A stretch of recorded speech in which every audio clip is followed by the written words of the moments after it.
Welcome back to Gun&Shot TV. Today I was going to talk about what I think is the precursor to Airsoft.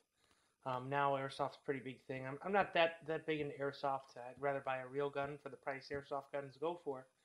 But I did have an interesting piece, and I figured at some point I need to start talking about some stuff other than just straight up guns, more general interest gun stuff or collector stuff, some military surplus, stuff like that. Just random things that have caught me. I come from a long line of eclectic collectors, and that we don't necessarily collect things that are part of a set or that would make sense to anyone else. They're just things that catch our eye. So this is something that my dad got a number of years ago at a gun show, and this is a Newell Airfire submachine gun.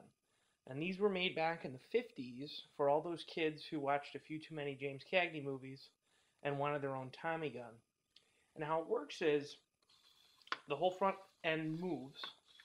You've got some rudimentary blade sights here, and you have a ball on the front.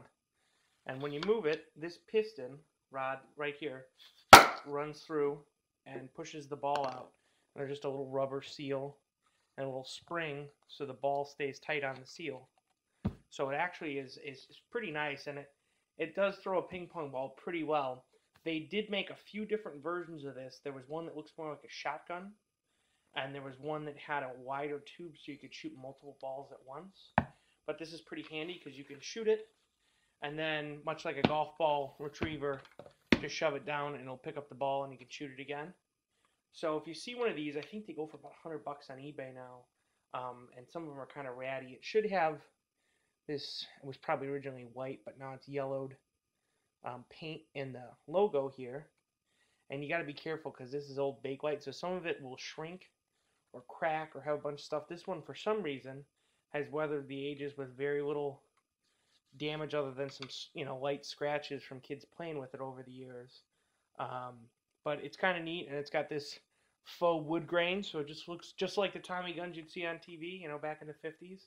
So there's also one I think they made called a Burp gun. It was a different company that held multiple balls in a clear tube.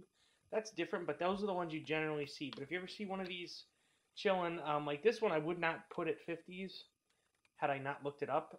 It actually looks almost brand new, other than, like I said, some wear scratches on it from being played with. But so definitely a neat piece, and if you ever see one for a good deal, you should probably pick it up.